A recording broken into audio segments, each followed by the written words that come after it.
gusto y eso me da a mí la ventaja de que voy observando sus expresiones acerca de la clase y cosas de ese estilo.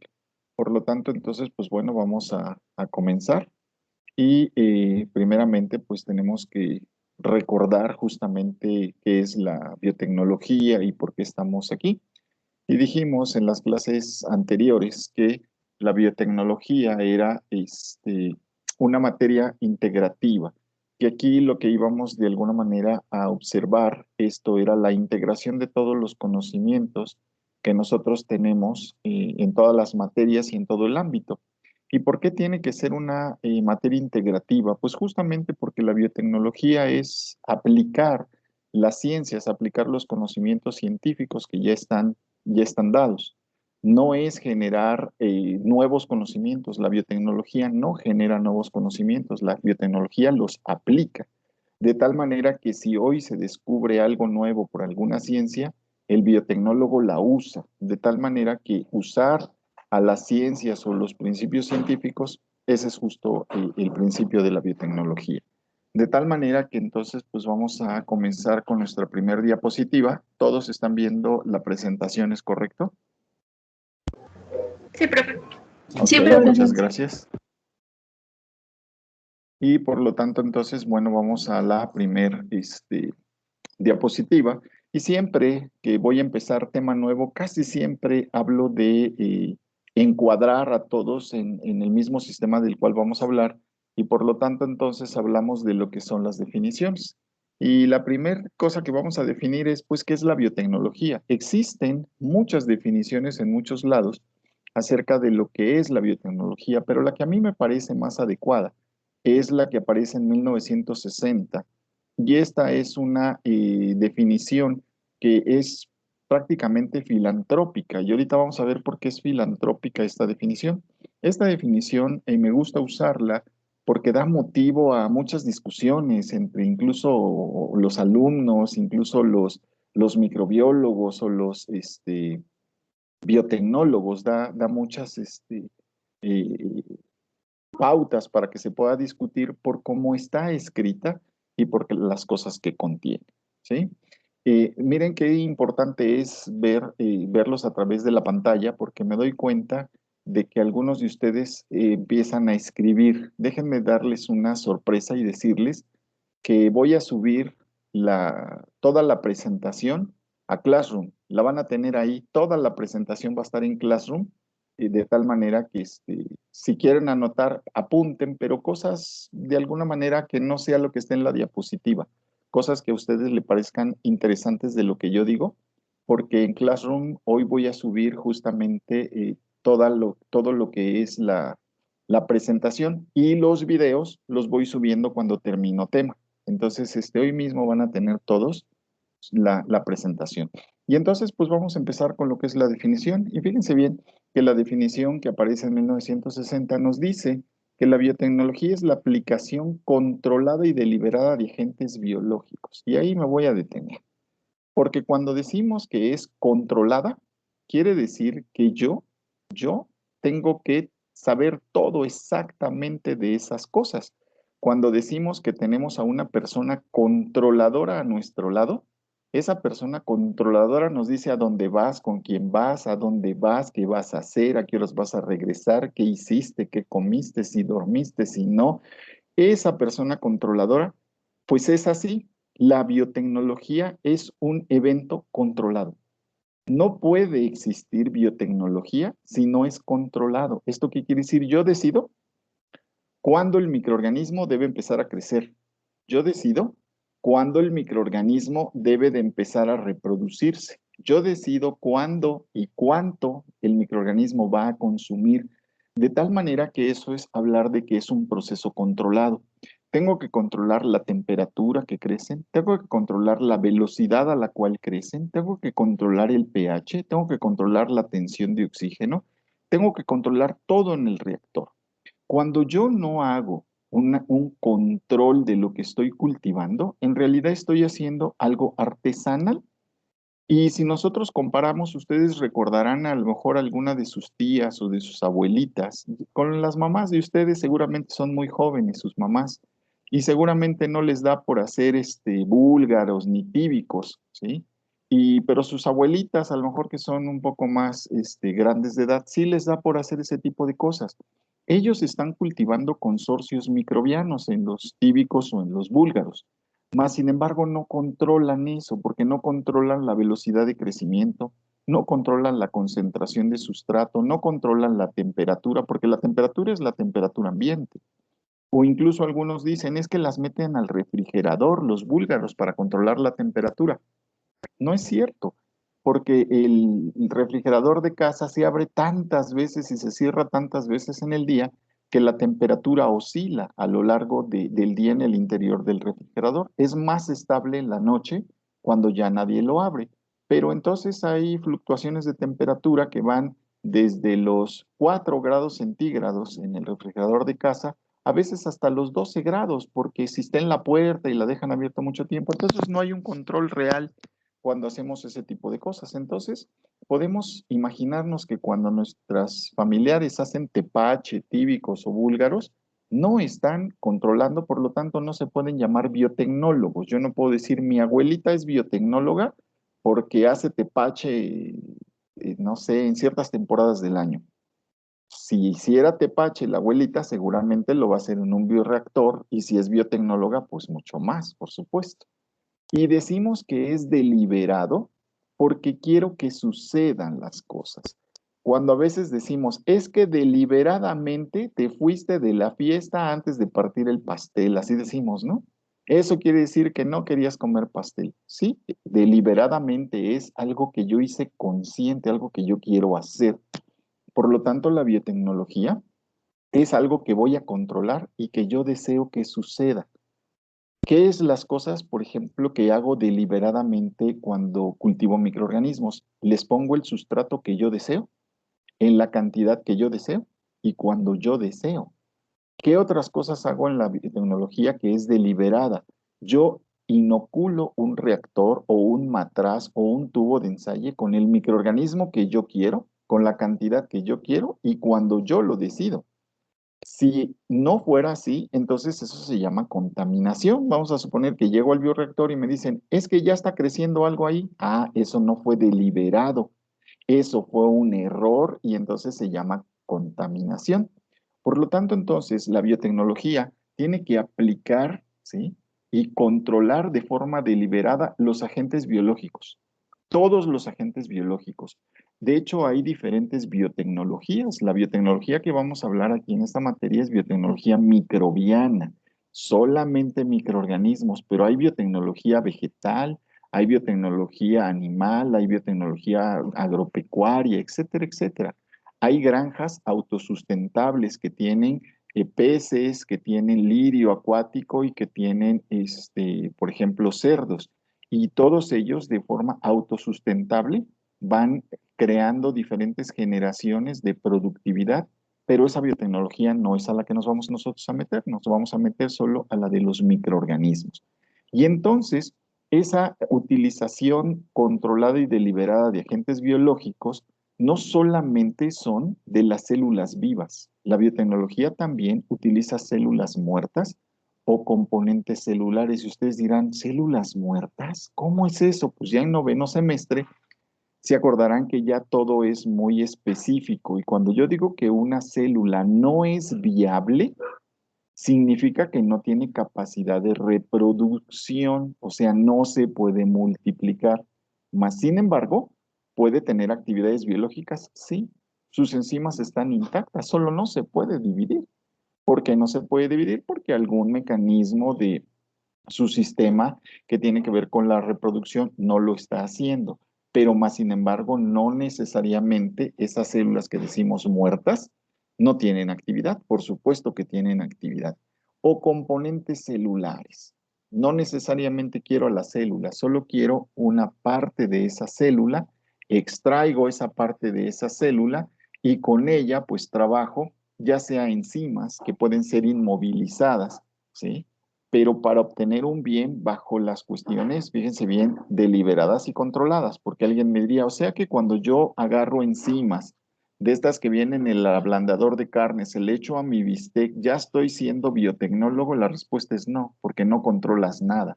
No estás controlando la actividad de enzima, no estás controlando la temperatura, no estás controlando prácticamente el pH, no estás controlando absolutamente nada. Entonces, no estás haciendo biotecnología.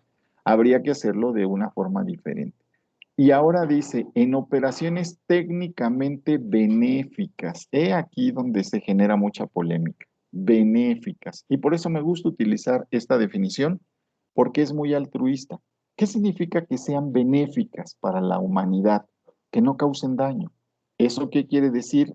Que si ustedes como QVPs, fíjense bien la línea tan delgada que voy a abarcar en esta definición, ustedes como QVPs se gradúan y uno de ustedes se va a trabajar a Pfizer. Y ya trabajando en Pfizer se dedica a producir la vacuna contra el COVID-19, o sea, contra el virus SARS-CoV-2. Y entonces, como eso produce un beneficio a la humanidad, entonces ustedes reciben el nombre de biotecnólogos. ¿Por qué? Porque están haciendo algo con sus conocimientos que es benéfico para la humanidad. Pero otro de sus compañeros, que también se graduó de QVP, se va a trabajar allá con los, de los países estos que siempre están islámicos y que están en guerra y todo ese rollo y que tienen mucho dinero. Y el zar de ahí, de esos lugares, les dice, oye, tú eres QVP de ciencias biológicas, yo sé que sabes crear armas biológicas, créame un arma biológica para que yo se las eche aquí a los de mis vecinos de al lado y entonces les dé diarrea, les dé insomnio y prácticamente no se puedan despegar del baño. Y el que no compre una vacuna que tú también me vas a producir, se muera. Entonces la pregunta es, ¿cómo le llamamos a ese QVP que ya no está haciendo algo benéfico para la humanidad, solo lo está haciendo para una persona que se lo encargó y para su bolsillo porque le van a pagar? ¿Cómo le llamamos? Le llamamos bioterrorista, ¿sale? Aunque está aplicando las mismas técnicas de un biotecnólogo, las mismas, pero es bioterrorista, ¿va? ¿Por qué? Por definición simple y sencillamente, porque la definición que me gusta a mí utilizar dice benéficas. Hay otras definiciones que no ponen la palabra benéficas, ¿eh? Y entonces, si me voy con esa definición, los bioterroristas, pues también son biotecnólogos, ¿no? Entonces, ¿por qué? Porque hacen las cosas deliberadas, controladas, utilizan organismos, etcétera, etcétera, etcétera. ¿Estamos? De tal manera entonces que la línea es muy delgada, como cuando Anakin pasó del lado de la fuerza al lado oscuro, así prácticamente es este asunto. De tal manera que entonces, como dice que son técnicamente benéficas, entonces los biotecnólogos tienen que crear siempre cosas buenas para la sociedad. Y fíjense bien, y eso tiene que dar como producto la obtención de algún compuesto o de algún producto o la transformación de algo. Si yo utilizo microorganismos, los modifico genéticamente y luego los vierto a un basurero o a un relleno sanitario o a un derrame de petróleo y ellos llevan a cabo la transformación de compuestos y hay una bioremediación, eso es utilizar la biotecnología, ¿estamos? Por lo tanto, el biotecnólogo tiene que estudiar todas las áreas de la ciencia para poderlas correlacionar. El biotecnólogo es la persona que coordina prácticamente a varias personas para un bien común. Esto implica que, por ejemplo, nosotros como QVPs podemos trabajar en la biotecnología, sí, claro. Y cuando nosotros como QVPs no nos dedicamos a ver el por qué una proteína está causando el daño o este tipo de cosas y nos vamos a la aplicación, entonces nos podemos volver biotecnólogos, ¿va? Entonces, esa es de alguna manera la definición de biotecnología. Existen muchas, pero recuerden las palabras claves es controlado y deliberado, ¿sale? Por supuesto que tiene que ser de agentes biológicos. Si no es agentes biológicos, no es biotecnología. Y por ende, cuando se empezó a hablar de la biotecnología, por esos años, entonces apareció un nuevo palabra que se llamó bioindustria. porque ya había industrias que utilizaban a microorganismos para producir muchas cosas. Por ejemplo, las industrias cerveceras. Las industrias cerveceras han existido desde hace muchos años. Incluso la producción de cerveza data del año 5000 antes de Cristo. Los chinos ya producían cerveza. Ahorita les voy a platicar cómo sabemos eso.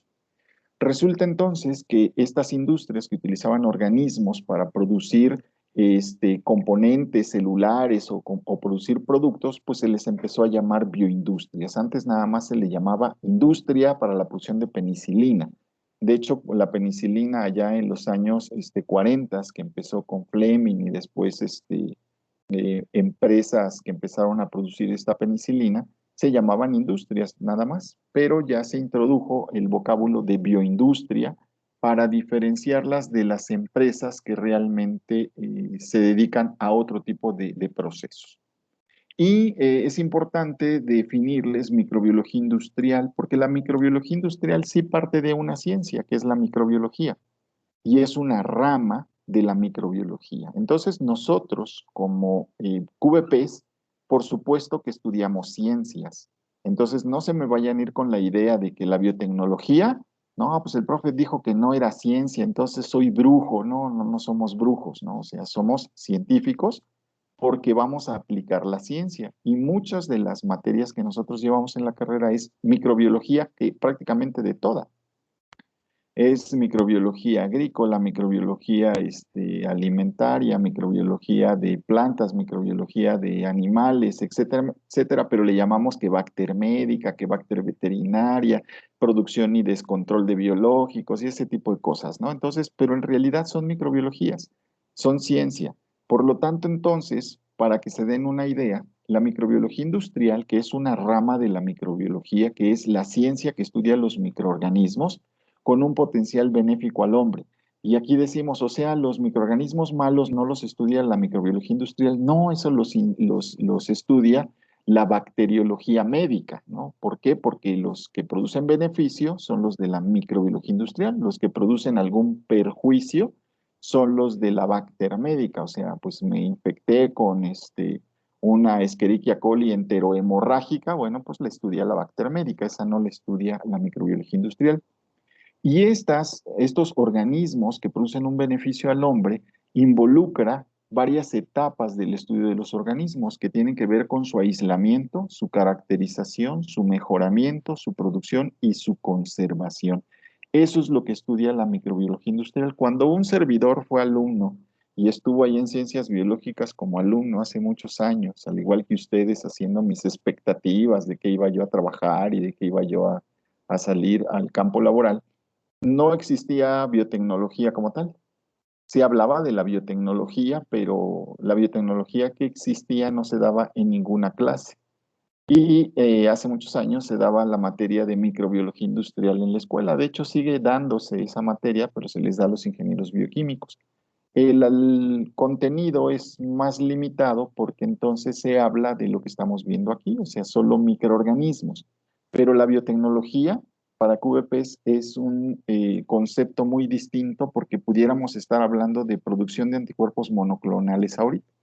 Los anticuerpos monoclonales no son producidos por microorganismos, sino son producidos sí por organismos microscópicos como pueden ser las células plasmáticas, pero son producto de que vienen de un organismo pluricelular y entonces células plasmáticas con una célula cancerosa podemos generar un hibridoma y entonces generar anticuerpos monoclonales.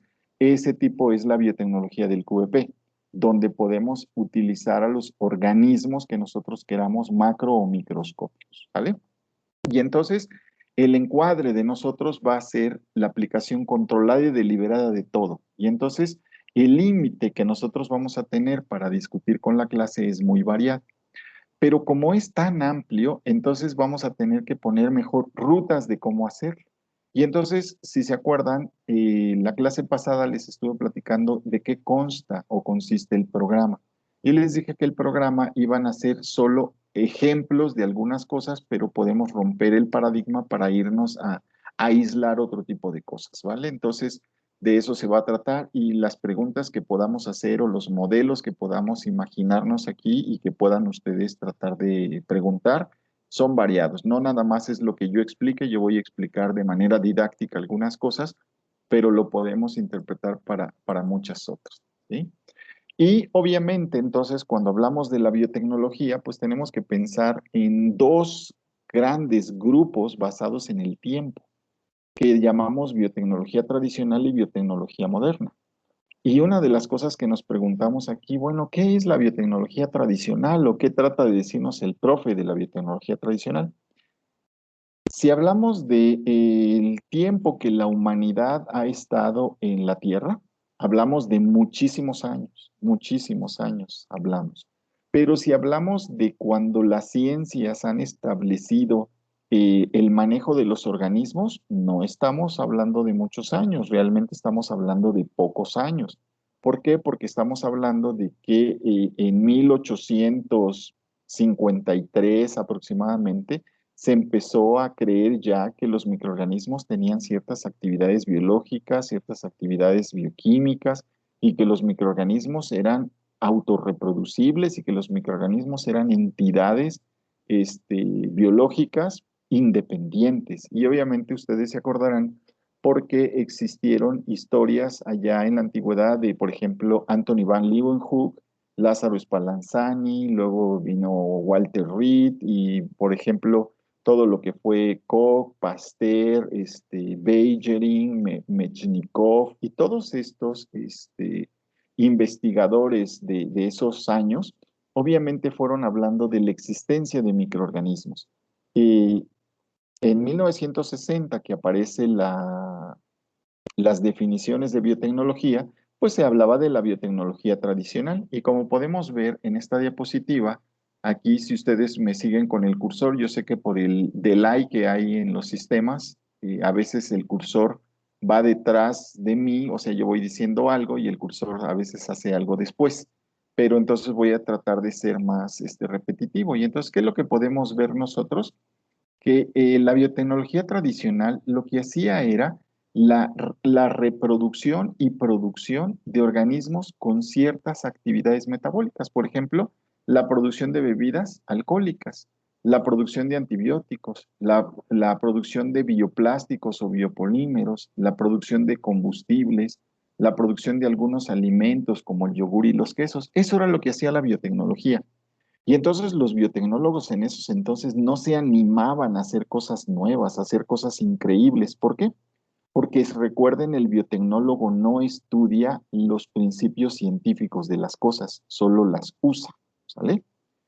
En alguna ocasión hay una película que seguramente alguna vez ya la vieron cuando eran niños, la de Jurassic Park, donde con DNA que estaba en el estómago de un mosquito ahí en una cueva, sacaron el DNA y después clonaron y produjeron los dinosaurios en el Parque Jurásico, ¿no?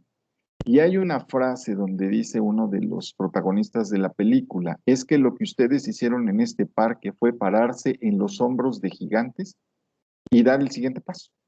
Y así es el biotecnólogo. El biotecnólogo dice, a ver, ya descubriste esto, ahora yo lo uso y produzco algo. El biotecnólogo no se pone a investigar los principios, sino utiliza los principios y genera algo. Y la biotecnología moderna, que fue a partir aproximadamente de los años 80 para acá, lo que hizo esa biotecnología moderna fue tomar todo lo que ya se conocía del DNA recombinante y entonces empezar a investigar nuevos límites de la biotecnología. ¿Qué podemos ver en esta fotografía? En esta diapositiva, pues lo que vemos es que cuando manejan el DNA, aquí se ve que lo hacen con pincitas, ¿verdad? Nosotros sabemos que esto es una falacia porque no es con pincitas, pero lo hacen con unas pincitas. Y ahora dan manzanas así como de colores diferentes, jitomates de colores extraños, incluso un pez de estos japoneses ya con hasta con una planta integrada y el maíz con diferentes granos de diferente color. Todo eso se puede lograr, créanmelo, y vamos a hablar de algunos ejemplos que se ha logrado con la biotecnología. Pero antes de avanzar a esto, una de las preguntas que debemos hacernos es, ¿y los humanos desde cuándo usan a los microorganismos? Y la respuesta siempre ha sido muy sencilla. Bueno, pues vámonos al origen de los asentamientos humanos. Los humanos al inicio eran nómadas y al ser nómadas, pues obviamente no dejaban asentamientos a los que se pudieran estudiar, nada más como quien dice, prendían fuego en un lugar, dormían esa noche y seguían caminando hasta encontrar lugares donde podían comer, donde podían dormir, donde podían cazar, etcétera, etcétera. Se comían lo que estaba ahí y después migraban a otras tierras. Cuando empiezan a manejar la agricultura, el hombre se empieza a hacer sedentario. ¿Por qué? Porque obviamente empieza a dominar el cultivo y el cultivo les da esa característica de, pues, ¿para qué voy a buscar un alimento si yo lo puedo cultivar? Y una vez que el humano se hace sedentario, empiezan los asentamientos humanos y se empiezan a dar cuenta los investigadores, sobre todo los antropólogos, estos arqueólogos, que los primeros asentamientos humanos se dieron allí en Sumeria por el año 5000 antes de Cristo. Entonces, fíjense bien, estamos hablando de cerca de 7000 años atrás, porque son 5000 antes de Cristo más los 2000 que nosotros llevamos, estamos hablando de 7000 años atrás. Cuando descubrieron los primeros asentamientos humanos, se dieron cuenta que en esos asentamientos había lugares donde la gente no vivía. O sea, ¿esto qué quiere decir? Que había ciertas chozas o ciertos espacios que no eran utilizados para la vivienda, sino eran utilizados para el trabajo. Y entonces esa diferencia les causó mucha gracia porque ellos decían, a ver, o sea, en todos lados se supone que viven aquí, ¿no? Pero que se dieron cuenta que en esos asentamientos donde la gente no vivía, se hacían procesos. Ahí había cosas que sucedían diferente a los asentamientos de las casas. ¿Cómo se dieron cuenta de eso? Porque en esos espacios había muchas vasijas. Y en esas vasijas encontraron, estoy hablando de que todo es prácticamente fósil, ¿eh? No se crean que es como los fósiles de los dinosaurios que llevan más de 20 millones de años enterrados. No, no, no estamos hablando de vasijas que se fosilizaron, pero que tampoco eran piedra. Y obviamente al hacer estudios con microbiólogos, arqueólogos, porque hay microbiólogos arqueólogos, por si no sabían, estos microbiólogos arqueólogos van detrás de los arqueólogos y cuando les dicen, queremos saber este mamut qué comía, el microbiólogo pues todo lo observa a través del microscopio. Pero ustedes dirán, maestro, pero todo ahí es polvo y todo ahí es, no hay estructuras vivas. No, claro que no. Pero las estructuras cuando vivieron ahí dejaron un fósil. Entonces, los microorganismos dejan huella. ¿Y qué fue lo que se encontraron estos en las vasijas? Pues encontraron, los microbiólogos arqueólogos encontraron que las vasijas estaban llenas de granos como cebada, como arroz, trigo, centeno. Por supuesto que eran unas mezclas bastante primitivas de esos granos.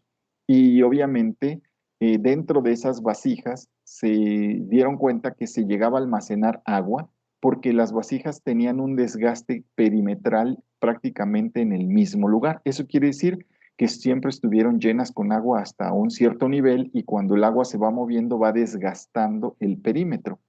Y obviamente en las estructuras que llegaron a encontrar ahí, que todavía estaban íntegras, pudieron hacer estudios de criofractura microscópica. ¿Esto qué quiere decir? Con un molde de hielo, el cual lo desprendieron de esas estructuras, lo observaron al microscopio y se dieron cuenta que en esas vasijas habían esos granos, ¿no?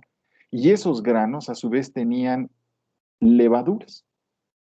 Y entonces una de las cosas que un microbiólogo inmediatamente dice es, si era una vasija de barro, que por lo general estaba tapada, que tenía un grano que es rico en almidón, como el centeno, la cebada, el trigo, y había levaduras, lo más seguro es que aquí se fermentaban esos granos para producir ¿qué? Alcohol, ¿no? Y esos eran los famosos elixir de los dioses. Entonces, los supremos sacerdotes y los dioses tenían solo derecho a tomar esas cosas que los hacían hablar con los seres de otras dimensiones. Yo recuerdo igual cuando estaba en ciencias biológicas, la primera vez que probé unos de esos elixirs que preparaban ahí en biológicas en las fiestas y que le ponían de lo más barato, creo que comprábamos en la palería. Todavía no existía el Tonayan, pero casi que seguro que si existiera de eso hubiéramos tomado.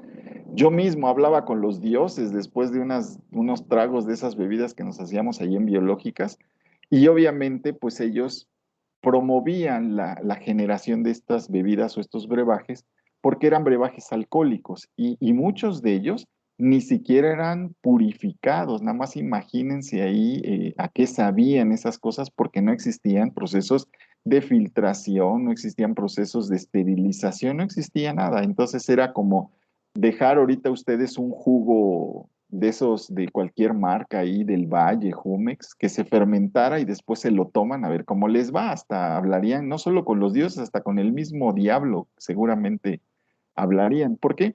Porque obviamente es un proceso natural. Y entonces, haciendo más indagaciones de por qué estaban esas vasijas, se daban cuenta que esas vasijas estaban cerca de lugares de donde la gente se congregaba para hacer algunos rituales, vamos a decir, de oración, pero no puedo asegurar que oraban, sino algunos rituales que hacían alrededor de algunos monumentos que ellos tenían. Y entonces los arqueólogos microbiólogos decidieron que esos eran los primeros vestigios de la utilización de los microorganismos para producir alguna cosa. Pero por supuesto que en el año 7000, digo 5000 antes de Cristo, no teníamos idea de la existencia de los microorganismos.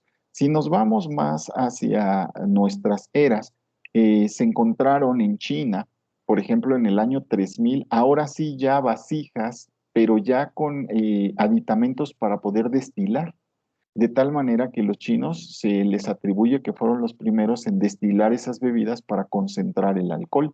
Y entonces obviamente se atribuye a los chinos este tipo de desarrollos. Más sin embargo, a los egipcios se les atribuye el desarrollo del pan. ¿Y cómo es que los egipcios empezaron a incluir a los microorganismos en el desarrollo o la panificación? Pues fue un mero error.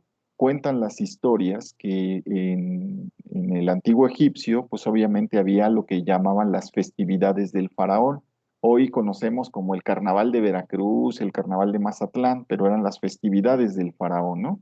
Y ustedes saben cómo se pone un carnaval así de esos de allá de Veracruz o los de Mazatlán o las fiestas ya no sea carnavales, las fiestas del pueblo acá en el Peñón de los Baños, cuando el 5 de mayo luchan los franceses con los mexicanos, pues todo mundo hasta las chanclas. Lo mismo sucedía en el antiguo egipcio, en el antiguo Egipto, perdón, los egipcios en las festividades del faraón, pues tomaban porque ya tenían refinado todo lo que tenía que ver con alcohol. Esas fueron de las primeras cosas que se produjeron con microorganismos.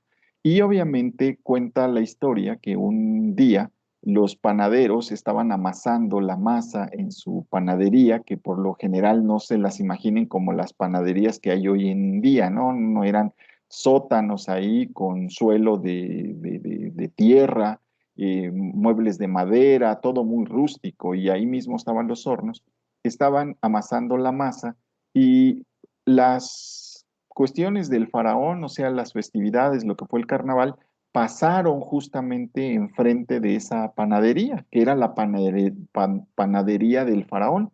Y obviamente cuando pasan por ahí, pues los panaderos dijeron, pues si pasan aquí, vamos pues para que nos repartan un poco de lo que se da ahí. Se daban comidas, bebidas, bailaban y cosas de ese estilo. Entonces se salieron y cuando regresaron se dieron cuenta que la masa que habían dejado ya amasada, o sea, ya la harina ya la habían mezclado con la manteca de cerdo. En ese entonces no se usaba mantequilla, no existía la mantequilla. Se usaban manteca de cerdo y se usaba agua y se usaba la harina de trigo. Y cuando se dieron cuenta, la harina de trigo había esponjado.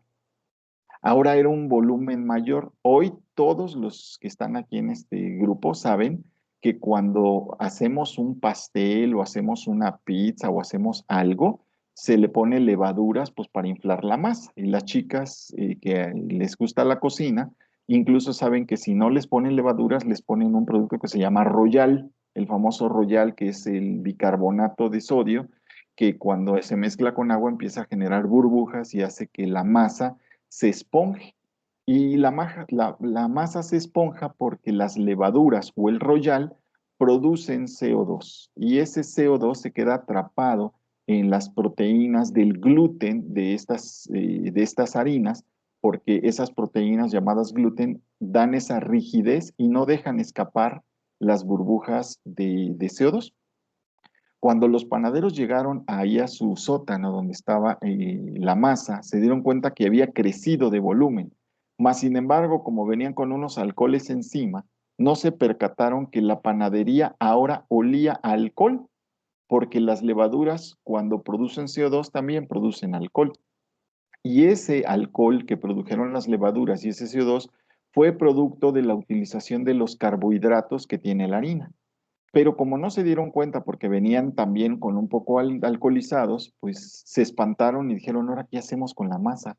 Y dijeron, si no hacemos el pan, el faraón nos va a azotar porque estamos en plenas festividades y este pan es el que se va a repartir mañana. Entonces agarraron y dijeron, pues el fuego lo mata todo, lo metieron a los hornos y se esponjó todavía más. ¿Por qué? Porque un aire cuando es un gas, más bien cuando es calentado, todos aquí sabemos que se expande. Y se expandió y entonces dio unos panes, no se lo imaginen como el pan Bimbo y el Wonder, no, no, no, para nada, ¿eh? Eran panes muy duros en aquellos entonces, pero tuvo una suavidez muchísimo mayor. Antes el pan en el antiguo Egipto eran como frisbees, como esos platos que luego aventamos ahí cuando vamos a la playa de así eran más o menos y eran muy duros. Entonces obviamente salieron más esponjositos y cuando le dieron al faraón a probar el pan que habían hecho estos cuates, el faraón estaba fascinado. Primero porque el pan había obtenido un sabor diferente, extraño. ¿A qué creen que se debía? Al alcohol que se había integrado en la masa, producido por las levaduras y además esponjosito por el CO2 que quedó atrapado. Y entonces el faraón dijo, oigan, qué delicioso está esto, está muy rico. Mañana me hacen otro igual. Por supuesto que los panaderos no supieron ni qué había pasado, no pudieron reproducir y les dieron azotes. Ya saben que antes todo se pagaba con latigazos, ¿no? Pues les dieron sus latigazos, la cosa es que nunca supieron cómo lo lograron. ¿Cuál es la explicación al paso de los siglos? Bueno, pues los microbiólogos dijeron, mira, esas levaduras siempre han vivido ahí. Estaban ¿cómo se llama? En las estructuras de la madera donde amasaban el pan, porque no tenían mesas de acero inoxidable, ¿verdad? No tenían mesas de granito ni mesas cubiertas de formaica, como son algunas de nuestras cocinas. Entonces ellos tenían mesas de madera y seguramente ni estaban bien pintadas, estaban totalmente maltratadas. Y las levaduras vivían ahí con restos de la masa del día anterior. Pero cuando las dejaron reposar, la levadura creció y hizo todas esas actividades. Pero ellos no lo supieron y murieron esos panaderos pues de viejos ahí y nunca supieron cómo, pero hubo otros hallazgos de panaderos que dejaban reposar porque había algún problema en la familia, había una situación y lo que fueron haciendo es observar que entre más tiempo se dejara reposar la masa, mejores propiedades tomaba y así es como el pan se fue mejorando a lo largo de los años, pero se tenía completo desconocimiento de la existencia de los microorganismos. Otro ejemplo de que la humanidad ha usado a los microorganismos desde antes que nos llamáramos QVPs y microbiólogos y biotecnólogos es precisamente los árabes. Los árabes, cuando se dedicaban a la crianza de ganado, ¿sí? De lo que eran ovejas y de también vacas, cabras, ellos cuando se les moría un animal de esos, pues lo que trataban era de comérselo y aprovecharlo todo, porque en esos lugares lo que siempre escaseaba era la comida. Entonces, cuando una ternera moría, pues se la echaban toda completa y de ahí nace el que pues que los taquitos de tripa y échame unos de nana y de buche, porque todos se comían ellos también al igual que nosotros, ¿no? Y lo que se dieron en algún momento cuenta es que muere una ternera y esa ternera al morir acababa de comer, hacía 3 o 4 horas, acababa de comer, acababa ahora sí de lactar porque era una ternera y cuando la matan, se dan cuenta que en el estómago había una sustancia bastante viscosa, casi como si fuese un yogur, ¿no? Así de viscosón. Y dijeron, bueno, ¿y esto qué será? Pues ya saben que la humanidad siempre ha sido curiosa y no faltó quien la probó. y le gustó porque era una sustancia acidita, ¿sí? Con sabor a leche y tenía ciertas propiedades. Y obviamente ese es el principio de los quesos. ¿Por qué? El principio de los quesos. Porque lo que tienen las terneras en su estómago es una enzima llamada renina. Y esa renina, en cuanto la ternera toma leche de su mamá, entonces lo que hace es cuajar la leche. La renina cuaja la caseína para empezar la digestión de estas proteínas. Y entonces, obviamente, cuando los árabes se dan cuenta de eso, pues obviamente lo que hacen es reservar parte de lo que tenía el estómago de la ternera, no se comieron todo, lo pusieron en una tela para conservarlo, lo colgaron cerca de su tienda de campaña, porque acuérdense que ellos pastoreaban estilo nómada. Y si ustedes cuelgan un poco de yogur, imagínense que es yogur, en un pedazo de tela, en un pañuelo, y lo cuelgan en alguna habitación, se va a empezar a desuerar, porque el yogur todavía tiene mucho suero. Y al empezarse a desuerar, ¿qué es lo que queda en el pañuelo? Les queda la pura caseína, y ese es el origen de los quesos, de ahí vienen los quesos. Entonces, obviamente, empiezan a utilizar un proceso biotecnológico donde no usan microorganismos, pero ya empezamos de alguna manera a utilizar productos de los microorganismos. Ahora bien, hoy en la actualidad esta renina no se la sacan a los estómagos de las terneras, esta renina la produce mucor, que es un hongo, y produce renina y de ahí sale esta enzima. De tal manera que así es como viene el hombre o la humanidad algunos aspectos del uso de los organismos, pero que quede claro, sin saber que los organismos existían. Ellos no tenían idea que los organismos existían. Después, ¿qué es lo que sucede? Por ejemplo, si nos vamos hacia México, en México pues tenemos los aztecas. Los aztecas vivían pues obviamente en lo que conocemos como el extinto lago de Texcoco, que era un lago alcalino donde se reproducía una cianobacteria del género espirulina, decimos, ¿no? Y antes decíamos era una alga, ¿no? Ya sabemos que es una cianobacteria. Ellos obviamente no la cultivaban, pero la colectaban para consumo humano. Entonces, la cianobacteria espirulina crecía ahí en el lago de Texcoco y ellos simple y sencillamente la consumían. Otra de las cosas que hacían los antiguos pobladores del centro del país era utilizar para sus murales un pigmento rojo obtenido de la grana cochinilla. Me imagino que han escuchado hablar de la grana cochinilla, que es un parásito que le da al nopal, que es de color blanco, que cuando lo apretamos libera una sustancia de color rojo, que es un pigmento. Bueno, con eso se pintaban los murales. Entonces ya usaban organismos para producir cosas que ellos pudieran utilizar. De tal manera entonces que la humanidad ha usado los microorganismos desde hace muchos años, pero no se daban cuenta, no sabían que estos organismos existían y que estos organismos estaban allí. Por lo tanto, entonces, la biotecnología ha estado con nosotros desde hace muchos años. Mas, sin embargo, no podemos llamar biotecnólogos a los aztecas, ni a los árabes, ni nada, porque no lo hacían de forma controlada y tampoco lo hacían de forma deliberada, o sea, ellos no querían que eso sucediera, ellos lo encontraban de forma fortuita, ¿no? Es como si yo ahorita encuentro un charco en algún lugar de la República Mexicana y llego con, no sé, mis cajas Petri y cosas y empiezo a encontrar que tengo protozoarios, tengo microorganismos y que están viviendo en una especie de microsistema y entonces me autoproclamo y digo, he creado un ecosistema. No, yo no lo hice, ¿no? Se creó solito, ¿va? Entonces, prácticamente ese es el asunto.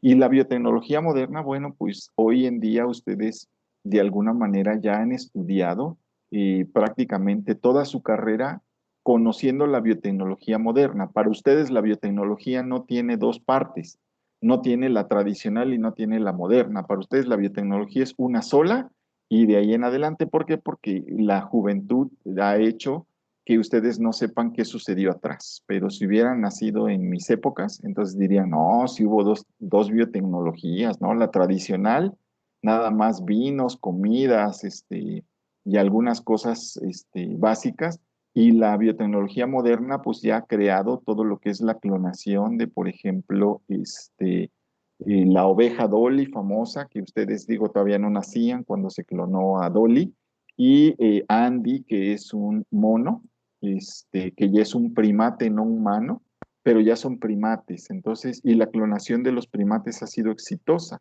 ¿Eso qué quiere decir? Que nada nos detiene para que se pueda hacer la clonación de un ser humano. Nada nos detiene. Obviamente, el semáforo biotecnológico prohíbe que hagamos experimentaciones en humanos y por lo tanto, entonces, por eso es que no se ha dado a conocer la clonación en humanos. Casi les aseguro que alguien en algún lugar ya lo hizo en algún momento, pero pues no lo ha manifestado ni lo ha patentado, ¿no? Y entonces, cuando hablemos del desarrollo de la biotecnología, pues tenemos de alguna manera que hablar del desarrollo en base a la cronología, a cómo fue sucediendo. Y si nosotros quisiéramos hablar del desarrollo de la biotecnología, primeramente tendríamos que hablar del uso inconsciente de la biotecnología. Cuando hablo del uso inconsciente, que quede claro, porque esta es pregunta de examen, muchachos. Ay, me faltó decirles que durante las clases les voy diciendo cuáles son las preguntas del examen para que se pongan abusados, ¿no? No me acuerdo luego de todas, pero sí de la gran mayoría les voy diciendo, esto es de examen, no se les olvide, entonces para que estén atentos, sobre todo porque así si alguien se levanta, se va y se pierde por ahí en la cocina, en el comedor y todo el rollo, se puede perder el de, este es de examen, ¿no? Entonces, cosas de ese estilo. También uno tiene ya que promoverse, ¿no? Porque si no, los alumnos se nos van, ¿sí? O como hacían algunos, ¿no? Ponen ahí nada más un cartón así de que ahí están y quién sabe por dónde andan. Pero bueno, fíjense bien, el uso inconsciente del que vamos a hablar no es de que sea porque somos bioterroristas o porque somos unos desalmados inconscientes. No, no, no, no. El uso inconsciente de la biotecnología es porque desconocíamos en aquellos años que los microorganismos existían. ¿Qué era lo que se producía? Todo lo que les acabo de platicar ahorita, desde los chinos y los sumerios y todo ese rollo, era el uso inconsciente de la biotecnología cuando no se conocía la existencia de los microorganismos, más sin embargo, se usaban estos para producir algo. Si se acuerdan, por ejemplo, Pasteur es principalmente el autor de lo que es la microbiología, es el padre de la microbiología. ¿Por qué? Porque él pone de manifiesto que los microorganismos son los causantes de las enfermedades en los vinos y en las cervezas. Porque en Francia lo contratan justamente para ver qué sucedía con los vinos, porque los vinos se les echaban a perder. Hoy le llamamos que se enferman. Me hubiera gustado más que se contaminan o que se alteran, pero no que se enferman, porque eso me suena como a que es un organismo vivo, pero los enólogos dicen que el vino está vivo, ¿no? Que porque no es siempre el mismo, etcétera, etcétera. Ya lo platicaremos en fermentación alcohólica. Pero entonces, con Pasteur se demostró la existencia de los organismos y con Robert Koch, que fueron los postulados de Koch, pues se demostró que los microorganismos realmente jugaban un papel importante. Entonces, todo antes de Pasteur, todo lo que se hacía antes de Pasteur era uso inconsciente de la biotecnología. Y ese uso inconsciente de la biotecnología, pues era la preparación de alimentos, de bebidas, ¿sí? Sin considerar que los microorganismos estaban allí. Y ya estamos hablando de que estamos en 1700 y en 1300 o en 1200, ¿no? Estamos hablando del siglo X, XII, XIII, del siglo XIV. Había destiladoras ya en esos entonces y se producían bebidas alcohólicas con un alto contenido alcohólico. Había una gran explotación de todo lo que era la formación de pan, todo lo que eran las bebidas fermentadas, o sea, había una gran industria. Y esto obviamente sin saber que había microorganismos metidos en ello. ¿Por qué estas fermentaciones o estos procesos fructificaban en aquellos entonces? Porque se dice que eran procesos autolimitantes. ¿Qué significa que sean procesos autolimitantes? Fíjense bien en esto. Yo sé que es difícil preguntarles si alguna vez han visto una cerveza contaminada. Y la respuesta es no, porque ¿quién deja que una cerveza se contamine? La abro y me la echo en el mismo día, y no nada más una, hasta me aviento 3 o 4, ¿no? Pero si ustedes pudieran dejar una cerveza 5 o 6 días, no se contamina, porque el grado alcohólico que tiene la cerveza, que no es muy alto, que son entre 5 o 6 grados Gay-Lussac, no permite el crecimiento de la mayoría de los microorganismos. Mucho menos un tequila. Un tequila no se va a contaminar nunca, porque tiene un contenido alcohólico de 40 grados Gay-Lussac. Por lo tanto, entonces se dice que esos procesos son autolimitantes. Esto quiere decir que evitan que otros organismos crezcan allí y entonces se autolimita el proceso. Y por eso es que tenían éxito estos procesos. Más sin embargo, no eran procesos que se decían industrializados. Después viene la segunda etapa en el desarrollo de la biotecnología, donde se empiezan a producir ciertos compuestos sin la eliminación de contaminantes. ¿Qué dio origen a este segundo, vamos a decir, boom de la biotecnología? La Primera Guerra Mundial, muchachos. La Primera Guerra Mundial fue decisiva para los biotecnólogos porque la catapultó a niveles insospechados. ¿Por qué la catapultó? Pues porque Alemania siempre ha querido conquistar el mundo. En las 2 guerras que hemos tenido, Alemania siempre ha querido conquistar el mundo. De ahí viene Pinky Cerebro, casi, casi estoy seguro, ¿no? Y entonces lo que los alemanes querían en la Primera Guerra Mundial, pues era conquistar el mundo, como siempre han querido, y los países aliados se dieron cuenta que Alemania no tenía grandes reservas de petróleo, que tampoco era un país petrolero, y para conquistar el mundo lo que necesitaban eran combustibles y explosivos. ¿De dónde sacan los combustibles y los explosivos? De derivados del petróleo. El trinito tolueno es un derivado del petróleo. Y todos los combustibles para mover las motos, los carros, los tanques, los aviones, los barcos son derivados del petróleo. Por lo tanto, entonces los países aliados decidieron que para acabar con la Primera Guerra Mundial había que quitarle a Alemania el suministro de compuestos fósiles, que era el petróleo principalmente, esos derivados, el alcohol y todos los demás componentes.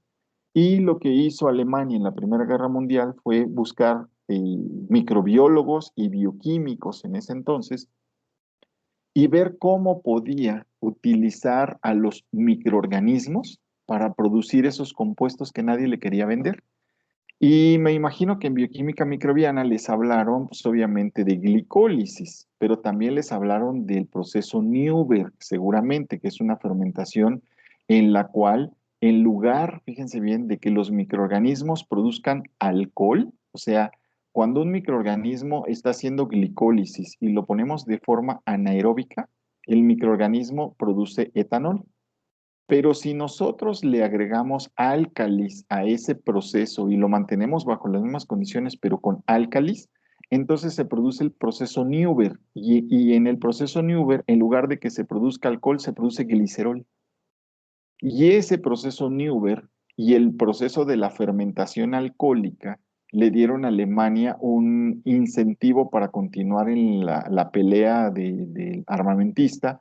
¿Por qué? Porque fíjense bien, con el proceso de la fermentación alcohólica produjeron etanol y entonces con el etanol podían de alguna manera hacer motores con alcohol. De hecho, algunos países utilizan lo que son los biodiesels o los biocombustibles. Y esos biocombustibles o biodiesel están conformados de etanol y glicerol como mezclas para ello. Y por otro lado, el glicerol, ¿sí? Lo convirtieron en ¿cómo se llama? El que es muy inestable. Nitroglicerina. Exactamente, exacto. Muchas gracias. En nitroglicerina, el glicerol, obviamente, al ponerle compuestos de nitrógeno, lo convirtieron en nitroglicerina y entonces sustituyeron al TNT, que es el trinito tolueno, lo sustituyeron el TNT por la nitroglicerina y entonces ahora sí los alemanes tenían eh, biocombustibles, por un lado, y tenían obviamente explosivos, por lo tanto, entonces siguieron la guerra. Y ahora en esta Primera Guerra Mundial, pues se dieron cuenta que había que poner alimentos a los soldados y muchos de los alimentos que se les pusieron eran derivados de microorganismos. Aquí es donde empezar a consumir proteína microbiana, proteína obtenida de microorganismos cultivados bajo diferentes procesos. Entonces la biotecnología empieza a tomar mucho auge, se dan cuenta que los microorganismos podían producir muchas cosas.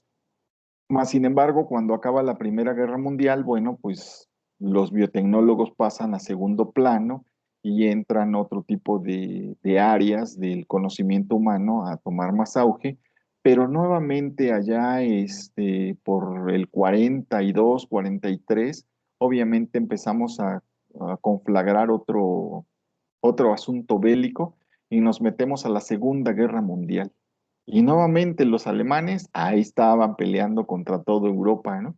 Y obviamente los alemanes en este entonces pues ya estaban muy bien armados, ya tenían muchas balas, muchas municiones, mucho de todo, y casi estuvieron a punto de tener toda Europa bajo su dominio, ¿no? Les faltaron algunos cuantos países, pero prácticamente toda Europa era de ellos.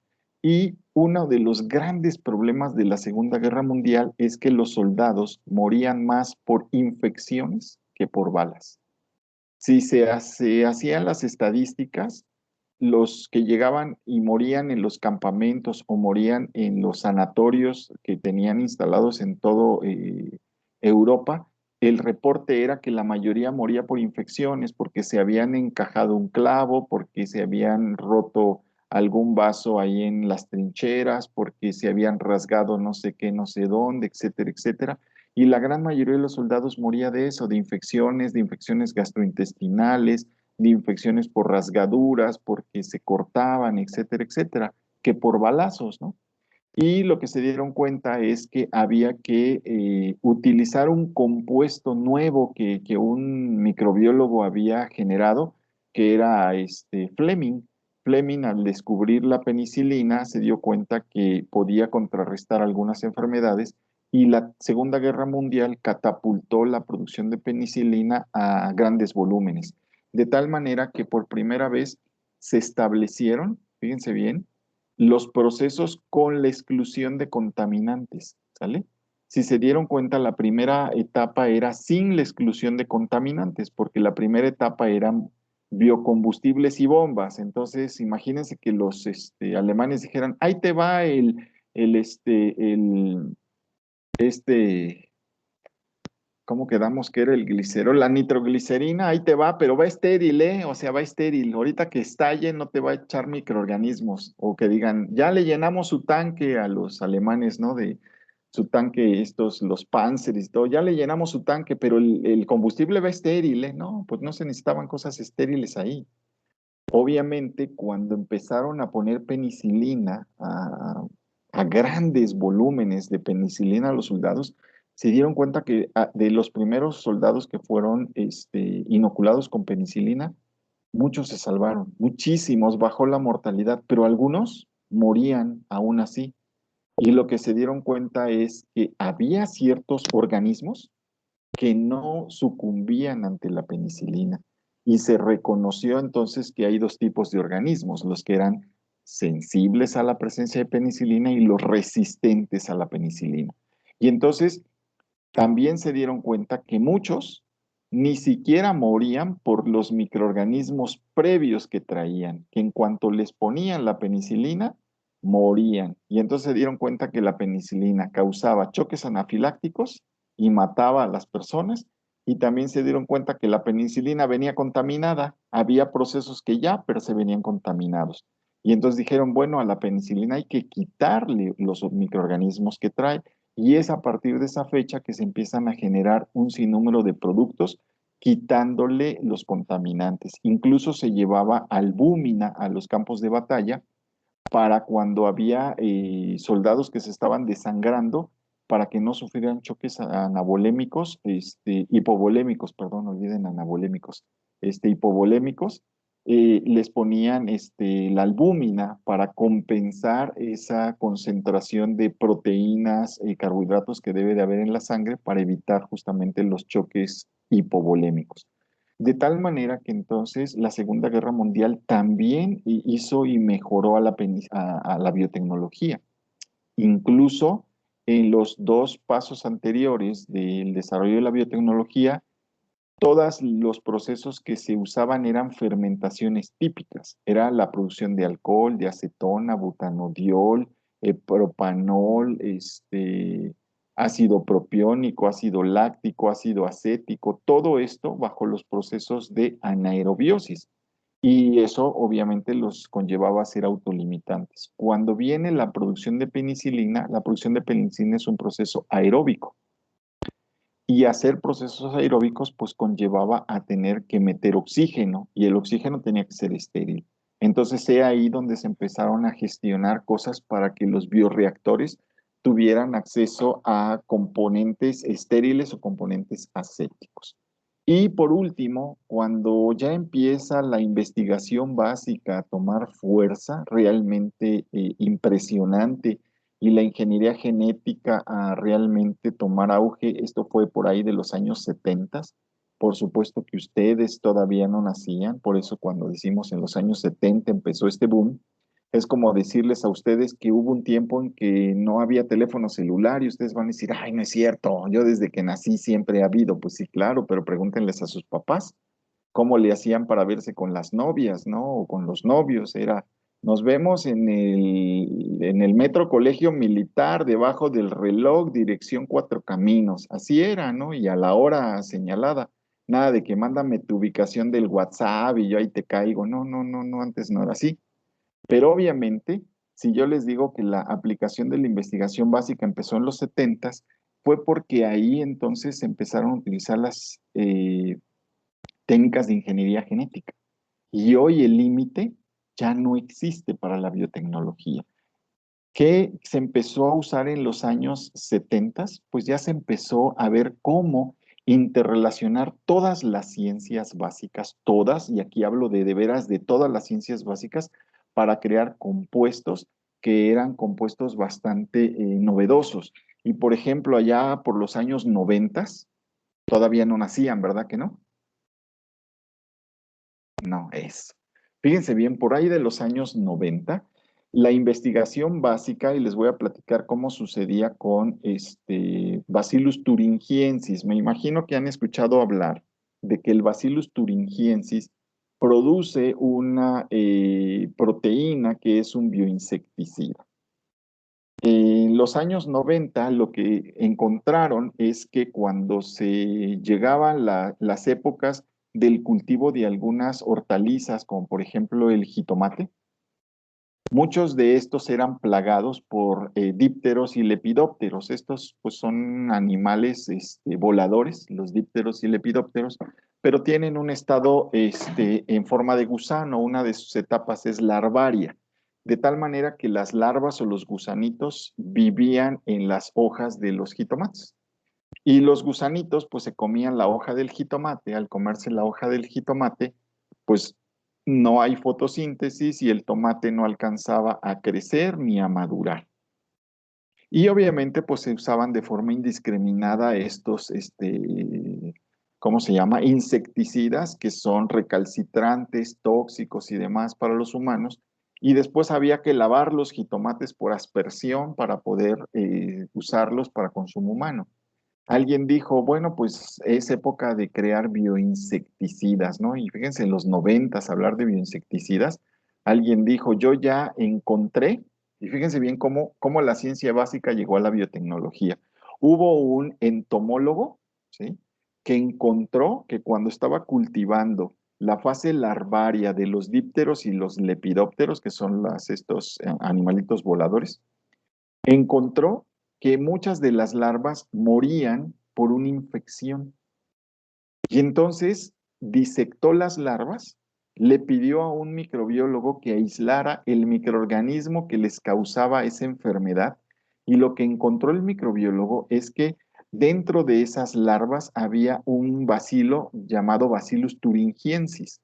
Y este Bacillus thuringiensis, cuando esporulaba dentro del gusano, lo hacía en el estómago del gusano.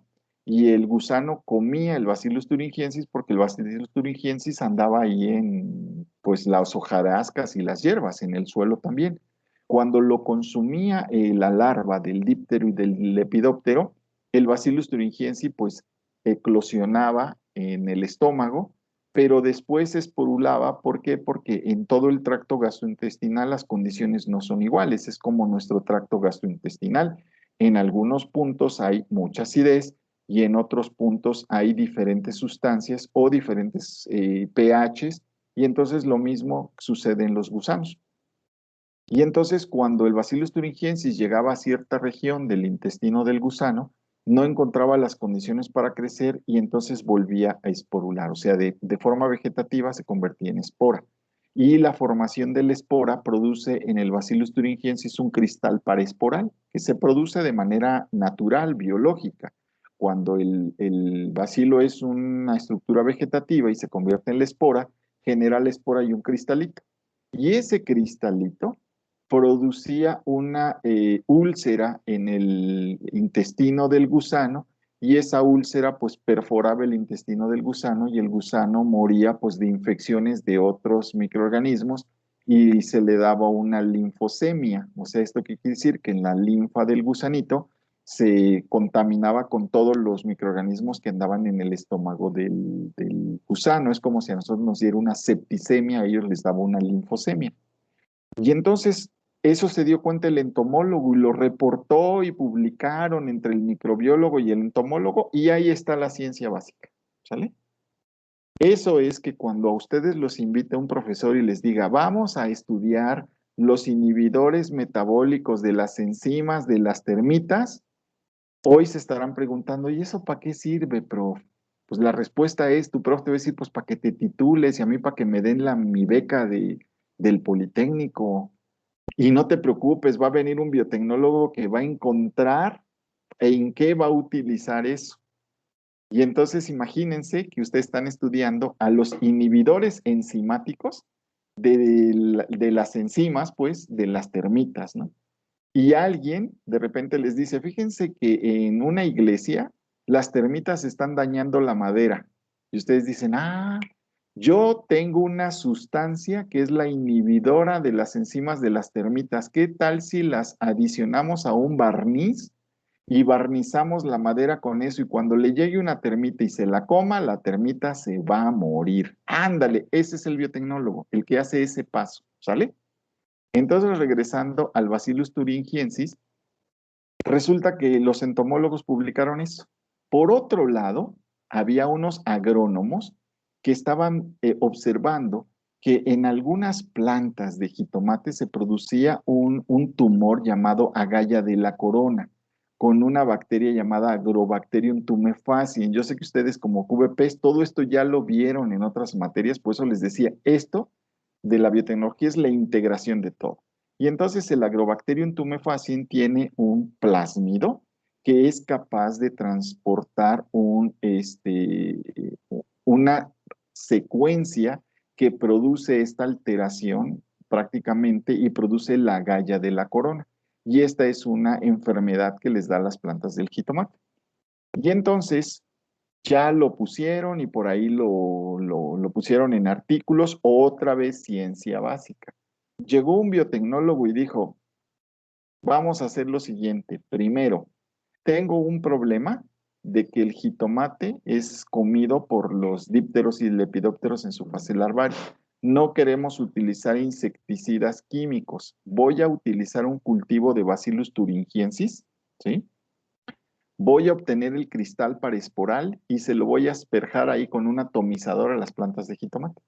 Cuando los gusanos lleguen y se coman las hojas de la planta de jitomate, se van a comer el cristal paraesporal, les va a producir una úlcera y van a tener la linfosemia y se van a morir. En efecto, en el invernadero funcionó perfectamente y lo publicó, pero cuando ya se lo llevaron al campo, a campo abierto, entonces llegaban los aviones y asperjaban todo el plantío de jitomate allí en Sinaloa. Imagínense los plantíos así, no, no se los imaginen los de amapola y de marihuana, no, no, no, imagínense más los de jitomate, ¿no?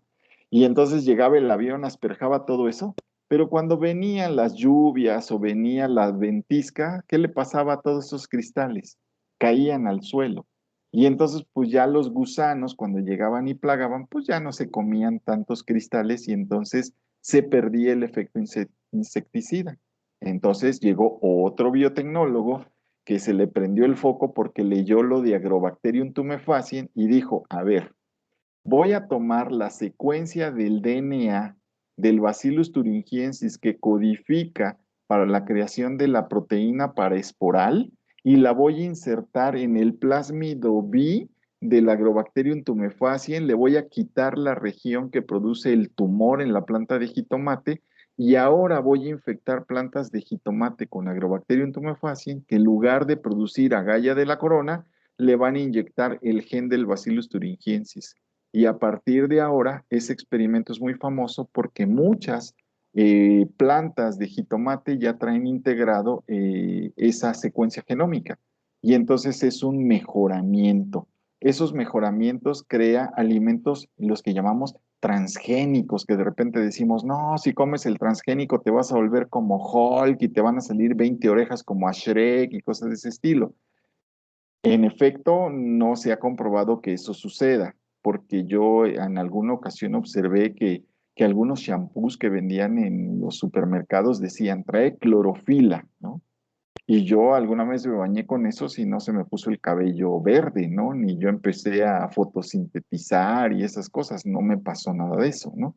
Entonces, muchas de estas cosas pues no necesariamente son tan amarillistas.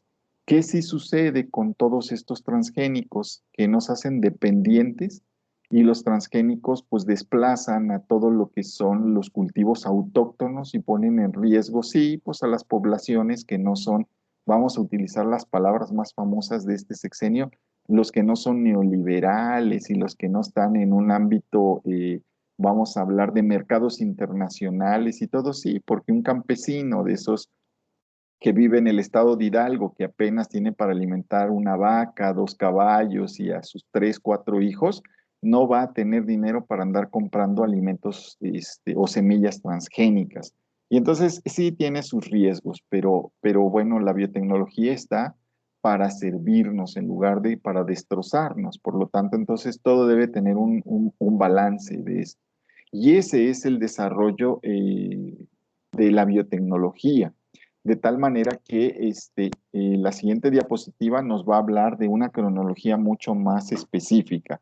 Y me voy a detener aquí para ver si alguno de ustedes quiere preguntar algo y pues echarme un poquito de agua porque ya, ya la garganta de repente se siente así como que áspera, ¿no? Entonces, ¿alguien quiere preguntar algo hasta aquí? O hacer algún comentario también se vale. Profesor, ¿aquí qué tan regulado está el uso de microorganismos como para ser transgénicos más bien?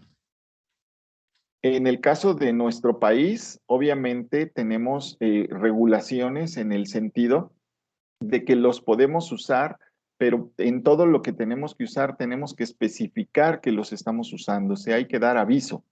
Si no das aviso, entonces incumples la legislación. No está prohibido su uso, pero tienes que dar aviso. ¿Por qué? Porque vamos a pensar que tú y yo tenemos un terrenito ahí en el estado de Hidalgo y obviamente tú vas a usar microorganismos transgénicos, pero yo no quiero, yo soy a la antigua escuela y yo quiero hacer todo con las semillas autóctonas. Y es posible que con la cercaneidad de nuestros terrenos, de alguna manera se plague mi cultivo y entonces mi cultivo se haga infértil y entonces ahora yo tenga que depender. Entonces tengo que avisar a Zagarpa que voy a hacer uso de ellos, pero obviamente no está prohibido, está permitido, pero está regulado. Entonces sí hay una regulación muy específica que te dice eso.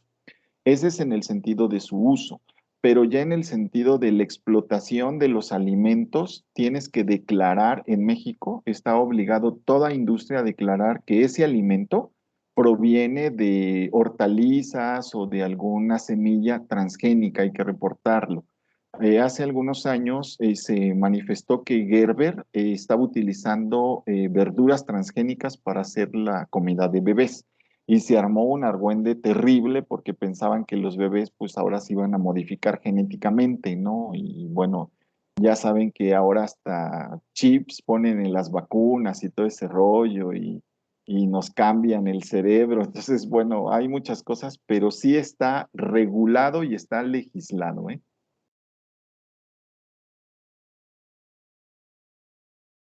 ¿Alguien más quiere comentar algo? Yo, profe. ¿Sí me escuchan? Sí, adelante, adelante. Buenas noches. Por ejemplo, había dicho que el CO2 se quedaba en las proteínas, algo así del gluten. Sí, Entonces, por ejemplo, como hay pan que es libre de gluten y pues sí hay, es esponjosito, pero en ese caso, ¿utilizan otros microorganismos o el proceso con el que lo elaboran es distinto? el proceso con el que lo elaboran es distinto. Perdón, ¿el Primeramente, proceso es distinto? sí, el proceso es distinto, porque Ok. primeramente para liberarlos de gluten, pues obviamente hay que eliminar la proteína. Y entonces ya la harina, fíjate bien, la harina no trae gluten, ¿sí? Y entonces a la harina le hace falta esa fuerza, pero obviamente les ponen aglutinantes que no son gluten y por lo general les ponen gomas aglutinantes de origen microbiano que pueden ser las gomas xantanas. Y esas gomas xantanas hacen que el pan libre de gluten también pueda salir esponjosito porque ahora ya le sustituyeron otras sustancias. Pero sí, los libres de gluten también se hacen esponjositos. Gracias. ¿De qué? Ok, entonces vamos a continuar con las cronologías de la biotecnología. Entonces aquí sí vienen fechas, fíjense bien en estas fechas. Y obviamente es un poco repetir lo que ya dijimos en la diapositiva anterior. Y en estas fechas hablamos de la era pre-Pasteur. Si relacionamos esta diapositiva con la anterior, en la época pre-Pasteur, lo que nosotros tenemos es que era el uso inconsciente de la biotecnología, porque estamos hablando de 1865 hacia atrás. ¿Qué se producía en esos entonces? Pues se producían bebidas alcohólicas como cerveza, vino, productos lácteos, quesos, yogures y otros alimentos fermentados.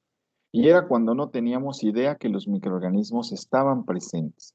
¿Por qué dice 1865? Porque en 1865 Pasteur es el que demuestra la presencia de los microorganismos en los alimentos, en las bebidas, incluso para eliminar las enfermedades de los alimentos, sobre todo de los vinos, pues viene el proceso denominado pasteurización, cuando Pasteur lo que hace es justamente hacer un choque térmico para matar a ese tipo de microorganismos. Después viene la época de Pasteur. La época de Pasteur es de 1865 en adelante y hasta 1940, así se llama. No quiere decir que Pasteur vivió en esas fechas, por supuesto que no. Se llama la era de Pasteur porque empieza con todas las aportaciones de Pasteur y terminan con las aportaciones justo antes, fíjense bien, justo antes de Fleming, ¿sí? Que son de alguna manera los dos parteaguas de la biotecnología, Pasteur por manifestar la existencia de los microorganismos y Fleming por haber encontrado la bala mágica de Paul Ehrlich. ¿Se acuerdan de las historias de Paul Ehrlich? No, creo que no. Entonces, nada más una pregunta así de los que estoy viendo aquí en pantalla, ¿alguna vez leyeron el libro Cazadores de Microbios? Ok, Yo. los que dijeron que no, o todos los que no han leído Cazadores de Microbios, léanlo. Se los recomiendo. Como QVP es una historia como muy interesante, saber cómo se llevaron a cabo los descubrimientos y qué hacían y todo lo demás. Entonces, Cazadores de Microbios es muy bueno. Y existe un libro que se llama también Cazadores de Virus. Así es que por si alguno se interesa, también hay uno que se llama Cazadores de Virus. No es muy famoso, pero sí existe ese de Cazadores de Virus. Y entonces, obviamente, Paul Ehrlich decía que debía existir un medicamento que solamente fuera dirigido contra lo que nosotros queríamos hacer. Y esto era porque en la antigüedad, cuando las personas enfermaban de sífilis, se daban cuenta que si les ponían azul de metileno, la espiroqueta de la sífilis sucumbía ante la presencia de azul de metileno. Pero el problema era que si le inyectaban azul de metileno a alguien, pues se iba a ver azul y todo el mundo iba a saber, este es sifilítico, este trae sífilis, cosas de ese estilo, y no era muy bueno. Entonces, ¿qué se dio cuenta Paul Ehrlich? Que en realidad había lo que era el cromógeno, que no tenía nada que ver con la parte activa que eliminaba el treponema pallidum, ¿sí? Y entonces Paul Ehrlich decía que los medicamentos debían elaborarse de tal manera que la gente no se pusiera azul, pero que sí el medicamento actuara directamente contra el treponema. Y a eso le llamó su bala mágica. Y justo cuando Fleming descubre la penicilina, se dice que es la bala mágica de Ehrlich, porque entonces cuando le inyectan a una persona, la penicilina no actúa en nuestro cuerpo, no nos hace absolutamente nada. Hoy sabemos que sí nos produce choques anafilácticos, pero no nos daña porque nosotros no tenemos una estructura de pared celular como la de las bacterias. Y entonces esa es la bala mágica de Ehrlich. Por eso es que en esta cronología hablan acerca de que es Pasteur de 1865 hasta antes de Fleming. ¿Y qué se producían? Las famosas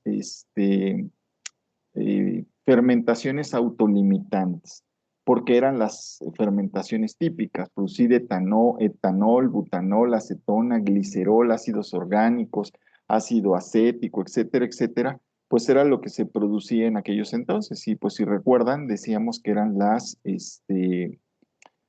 fermentaciones autolimitantes o los productos autolimitantes. De tal manera que de posterior a 1940 a 1960 se le domina como la era de los antibióticos. Aquí ya Fleming, que es el que se ve en la fotografía, ya había descubierto a través de una serendipia en realidad la presencia de un hongo ahí que evitaba el crecimiento de las bacterias sensibles. Y obviamente en los años 40 en adelante se empezó a producir penicilina a gran escala, motivado por la Segunda Guerra Mundial, pero también empezó la tecnología de fermentación sumergida. ¿Esto qué significa? Si se acuerdan, todos los cultivos que se utilizaban antes de 1940 eran cultivos de superficie. No existía los cultivos agitados, no era necesario, porque los microorganismos crecían en dos formas, o en la superficie o en el fondo del medio de cultivo. Y la gran mayoría de los que se producían en la época de Pasteur crecían en el fondo, de tal manera que eran, ¿cómo se llama? Fermentaciones típicas. O sea, al hablar de fermentación estoy hablando de que son en ausencia de oxígeno. Por lo tanto, entonces, cuando en 1940 se crea la necesidad de meterle oxígeno a los procesos, al meterle oxígeno se generan las burbujas y las burbujas empiezan a revolotear el medio y lo que ocasionan es que el microorganismo se embeba o se sumerge en el líquido y esté en el seno del líquido. Y por eso se llaman fermentaciones sumergidas. Se generaron una gran cantidad de antibióticos porque todos los microbiólogos querían encontrar un antibiótico, todos, y aquí fue donde se generaron prácticamente la mayoría de los antibióticos que hoy conocemos. En esa época fueron que se encontraron. También se empezó a hacer la tecnología de la estructura de células animales y las primeras vacunas virales. Y entonces todos decimos, no, pues de 1940 en adelante hubo un boom en la biotecnología o en la microbiología o en las ciencias que destapó a que hubiera células animales, vacunas virales, transformantes, esteroides microbianos. Entonces, prácticamente se empezaron a descubrir muchas cosas. Yo sé que ustedes piensan que ahora que ya nacieron, pues todo está descubierto, ¿no? O hasta dicen, y ya el mundo ya es de alguien más, ya voy a cualquier lugar, voy y ya es de alguien, ¿no? Ya alguien ya lo compró, ya alguien ya lo tiene. Y si nos vamos a la antigüedad, pues había que descubrir muchas cosas. En efecto, eso sucedía. Muchas de las cosas no estaban hechas y se fueron descubriendo a lo largo de los años. ¿Por qué las vacunas virales empezó después de 1940 y no antes? Porque los virólogos existían desde muchos antes, cuando se veían lo que llamaban los virus filtrables o el virus del mosaico del tabaco con este Beijering y con Mechnikov, todos ellos veían ese tipo de cosas. Entonces, no se tuvo auge en todo lo que fue la virología, sino hasta 1940 porque los virus crecen en sustratos celulares y por lo tanto entonces no era sencillo hacer un cultivo de células.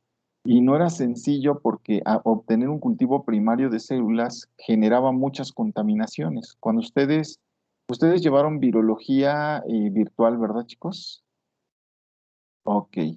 Bueno, en Sí, virología, profe. sí, gracias. Sí. En virología tuvieron que verles enseñado el manejo de cultivos celulares, células de cultivos primarios o células de cultivos secundarios o en líneas celulares, como son las MRC5, las Vero, las GEP, las GIL, etcétera, etcétera.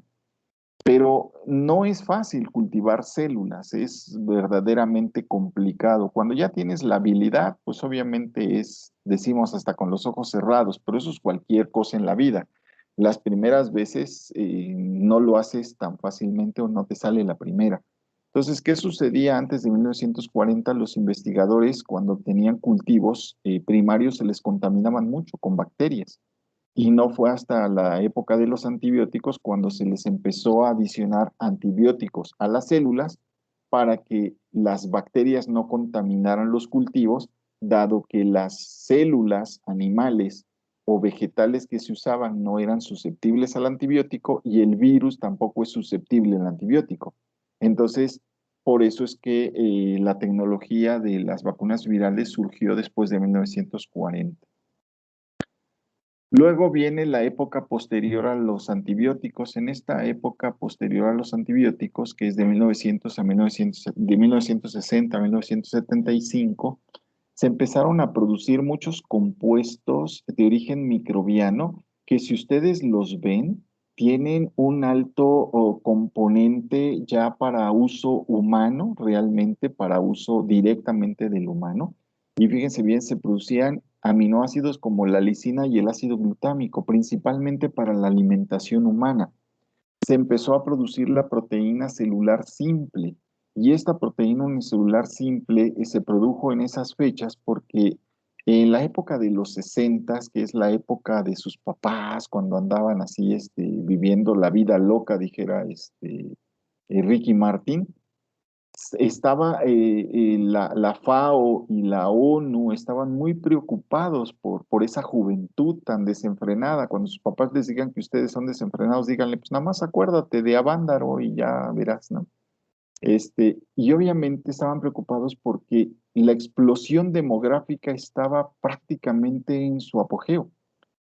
Las grandes ciudades empezaban a albergar muchas personas y así como iba creciendo la población, se calculaba que para en unos 20 años, esto es, en los años 80, la alimentación no iba a ser buena, derivado que la población humana iba creciendo más rápido que crecían los caballos, los pollos y las vacas como para darnos de comer, ¿no?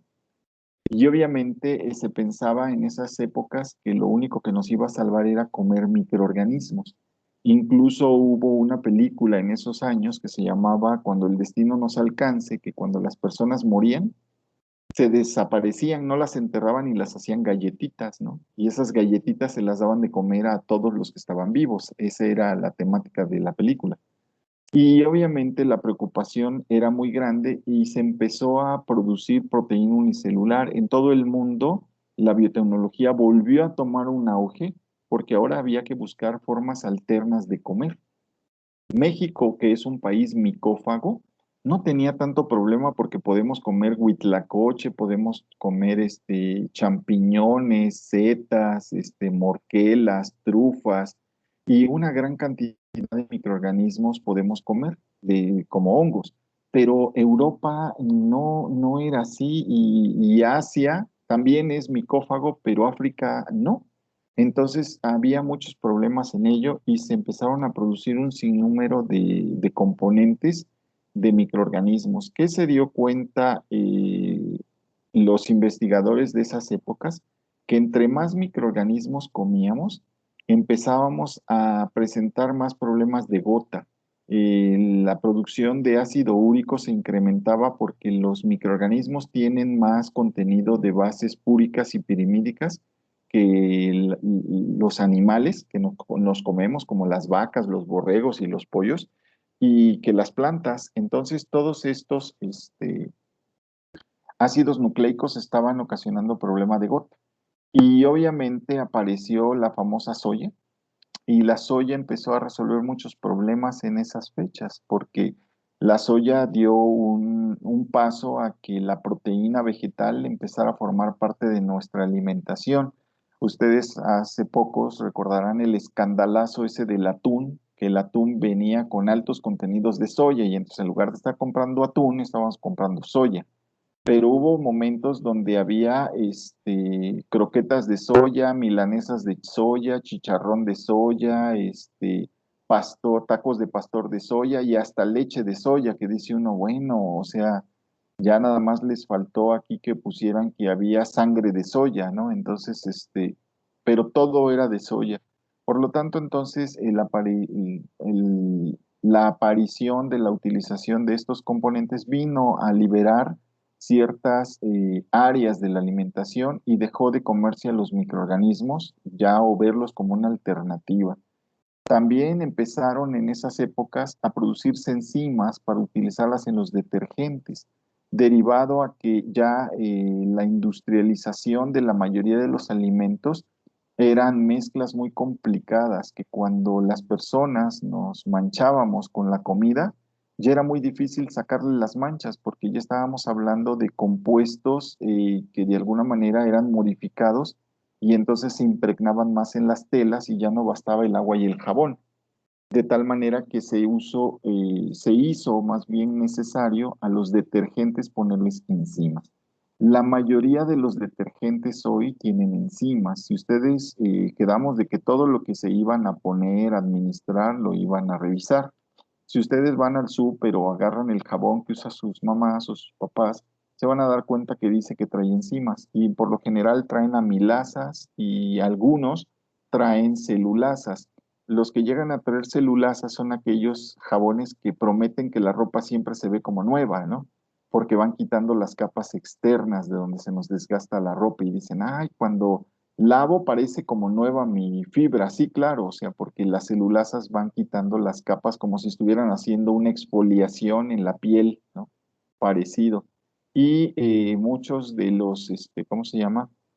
De los detergentes que se dicen que son para retirar grasas, entonces extraen lipasas, de tal manera que si ustedes alguna tarde están sin hacer nada, cómprense un jabón que diga que tiene enzimas y se van a dar cuenta que traen granos de diferente color, traen granos blancos, que los granos blancos son el detergente, o sea, es el tensoactivo, o sea, es el que hace la espuma y todo lo demás. Luego traen unos granos azules que son pigmentos porque dicen que la ropa queda azulando de blancura. Y lo que traen son pigmentos para que se vea la ropa un poco azul. Y traen unos granulitos de color gris. Esas son las enzimas, los granulitos de color gris. Y en esas enzimas pues pueden venir amilasas, celulasas. Y así es que si alguna tarde no tienen nada que hacer, ahí pónganse a separar los granulitos unos con otros, ¿va? Pero también se crearon los polisacáridos bacterianos. ¿Por qué se crearon los polisacáridos bacterianos? Porque después de que se preocupaba todas estas organizaciones mundiales de que no iba a haber de comer, empezó el asunto de que las modelos tenían que ser flaquitas. Háganme el favor, ¿no? O sea, ya no tenían que tener 90, 60, 90, ahora tenían que ser 30, 30, 30 y existió la talla cero y la doble cero y la casi la de desapareces y ya eres una modelo. Entonces, nadie quería engordar en esas fechas ya, porque entonces estábamos en la época fitness y en la época de la reducción de peso y todo el rollo. Las mermeladas que existían en mis tiempos, muchachos, cuando yo era estudiante, eran mermeladas que la consistencia se las daba la cantidad de azúcar que tenía. O sea, las mermeladas comerse una cucharada de mermelada en esos entonces les daba un coma diabético seguramente hoy, porque hoy todo es exceso de calorías, exceso de sodio, exceso de todo hoy, ¿sí? En ese entonces las mermeladas eran muy ricas en azúcares. Por eso una mermelada nunca la van a ver contaminada porque tiene tal cantidad de azúcares que difícilmente los microorganismos crecen. Pero las mermeladas fue el parteaguas porque obviamente le quitaron los azúcares a las mermeladas para hacerlas light, porque empezó la palabra light a aparecer en el marco mundial de la alimentación. Y para hacer espesas las cosas les empezaron a adicionar gomas como jantanas o goma guar, que son también obtenidas por microorganismos, y entonces los polisacáridos bacterianos empezaron a tomar mucho auge. El gasol fue otro de ellos. ¿Se acuerdan en la Primera Guerra Mundial, que ya pasó hace mucho tiempo en esta cronología? Habló de que el gasol era utilizado para mover autos. Entonces, en algunos países como Estados Unidos y Brasil llegan a tener algunos motores a base de alcohol mezclados con gasolina. No es alcohol puro, es alcohol y gasolina. No se les vaya a ocurrir echarles alcohol al carro de sus papás porque le van a tronar todo el motor y se les va a llenar de componentes no deseados, todo el mecanismo de ignición y todo lo demás. No se les ocurra, nuestros motores mexicanos no sirven para eso, ¿va? A lo mejor agarra más octanaje y ganan una carrerita y un arrancón, pero al rato le echan a perder el carro a su jefe. Entonces, pero hay países que sí tienen estos motores modificados. Y bueno, pues la nueva biotecnología aparece de 1975 para acá, por eso les dije que ustedes son de la nueva tecnología en adelante, porque ustedes en el 1975 no estaban ni en el prospecto de hacerlos, ¿verdad? Por lo tanto, entonces, a partir de 1975 viene todo lo que es tecnología de hibridomas, anticuerpos monoclonales, ingeniería genética. En 1974 apareció la ingeniería genética como tal, la llevaron en genética, ahí empezaron los primeros pininos. Vinieron las primeras vacunas de diarrea animal en 1982 y dicen, la cereza del pastel fue la insulina humana en 1982, cuando en 1982 la empresa Lilly insertó un gen de la insulina humana en Escherichia coli. Fue prácticamente un acontecimiento mundial, fue famoso, en todas las noticias salió, porque si ustedes saben, la Escherichia coli no tiene páncreas para empezar. Entonces, si no tiene páncreas, no puede producir insulina. Y si no tiene células de Langerhans o islotes de Langerhans, pues tampoco puede. Entonces, la pregunta era, ¿cómo Escherichia coli es capaz de producir insulina y humana? Entonces, fue toda una situación bastante importante en esas fechas. Y además, lo más importante fue cuando la empresa Lilly quiso patentar a esa Escherichia coli. Llegó a la oficina de patentes de los Estados Unidos y dijo, quiero patentar a la Escherichia coli, productora de insulina humana. Entonces los de la oficina de patentes dijeron, a ver, aquí se patentan inventos como el fonógrafo, el teléfono, no sé, una carreola, el automóvil, pero una bacteria, ¿cómo? Pues que usted es Dios o qué, usted no, las bacterias las creó Dios y ahí están para ¿cómo se llama? Para todos nosotros. Y entonces dijo, no, es que yo hice esa bacteria, yo creé esa bacteria y necesito patentarla, ¿no? Y entonces entraron en la polémica de, no, pues imagínense si es así, entonces los papás van a querer patentar a sus hijos, yo es que yo lo hice, es mi molde, no hay otro igual en el mundo, entonces quiero patentar a fulanito de tal. No, señor, lo que hay son actas de nacimiento y los individuos son libres. Y entonces usted acaba de inventarse una bacteria, la bacteria es libre y todo el rollo. Bueno, pues hubo litigios de muchos años y al final demostraron que sí se tenían que patentar, porque entonces, ¿cómo protegías tu invento? Si alguien te robaba tu célula de Escherichia coli, decía un maestro, con que me regales una célula de Escherichia coli productora de insulina, no te pido más, dame una nada más. No, pues con esa una puedes producir todas las que quieras. Y entonces se dieron cuenta que sí había que proteger las patentes y a partir de hoy los microorganismos, muchachos, pues son patentables, ¿no? Y obviamente de 1975 para acá ya no le llamamos ni la nueva ni la vieja, solo se le llama biotecnología, porque se dieron cuenta que no valía la pena decir, bueno, ahora es la nueva de la ultra nueva, no, ahora es la ultra más nueva, no, no, no, ya se quedó como la biotecnología y ya no hay ni la tradicional ni la moderna, solo hay una sola. Y por eso es que ustedes no escucharon con anterioridad el que existieran dos genéticas, ¿no? La genética vieja y la genética nueva. La genética de Mendel, que fue el monje de los chícharos, y la genética de Morgan, porque Morgan es el de la mosca drosófila. El Morgan ya hizo experimentaciones moviendo los genes, mientras Mendel solo su genética era ver cómo era la mezcla de los chícharos, ¿se acuerdan? De colores y de tamaños y todo ese rollo. Entonces, obviamente, hoy ya no se maneja. Ustedes cuando llevaron genética no les dijeron, es la genética mendeliana y la genética de Morgan. No, no, es la genética. Lo mismo la biotecnología. Y entonces a partir de hoy, pues no les voy a hablar de la biotecnología tradicional o de la biotecnología moderna, solo hablaremos de biotecnología, ¿vale? Entonces, como les prometí, las clases normalmente las corto 10 minutos antes, ya son 8:49 y siempre les voy a preguntar, ¿alguien tiene alguna duda, algún comentario, algo que quieran decir?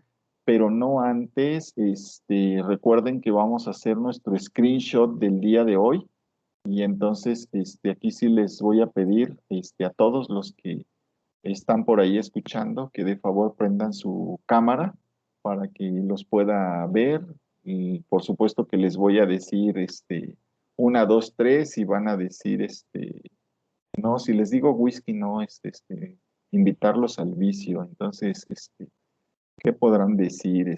No sé, DNA, ¿no? Para que se vea que están así con los dientes, así, DNA o genoma, alguna cosa de ese estilo, ¿no? Escherichia coli, ¿no? Pero Escherichia coli va a parecer que están diciendo otra cosa. ¿Sí? Ok, entonces, a ver, chicos, va el screenshot. 1, 2, 3. Listo, muchachos. Me salvo en mi archivo. Ok, ya los tengo. Sí, muchísimas gracias chicos por el día de hoy. Si alguno quiere preguntar, ya pueden apagar sus cámaras todos los demás, ya no pasa nada. Si quiere alguien hacer, tenemos a Edgar. Adelante, Edgar. Puedes hacer tu comentario. Sí, Tienes tu mano levantada. tengo duda con el concepto de autolimitado. ¿Solo se refiere a que en sí el producto evita la llegada de nuevos organismos? ¿Cuál fue? A ver, no, es que no entendí el inicio. Mi pregunta es sobre el término autolimitado. Si se refiere solo a Ok, el que, término autolimitado. ajá, si se refiere solo a que el producto per se evita la llegada de nuevos organismos. Es correcto, el producto per se evita que otros organismos diferentes al que ya está ahí crezcan o se desarrollen. Ok, gracias. ¿De qué, Edgar? Ok, chicos, ¿alguien más? Si saben de algún compañero que no pudo entrar a clase hoy y cosas de ese estilo, eh, díganle que me avise a través del correo electrónico. No creo que tengamos problema porque tenemos 33 alumnos ahorita y tengo solo 32 registrados en el SAES. Entonces creo que todos están el día de hoy, pero si saben de alguno, adelante, con mucho gusto. Y si alguno de ustedes quiere, para tener una comunicación, ya sea, no sé si la clase pasada les dije que de repente se puede caer el internet. Cuando se les cae a ustedes, bueno, yo puedo continuar dando la clase, pero cuando se me cae a mí, ustedes de repente dicen, bueno, ¿y qué le pasó?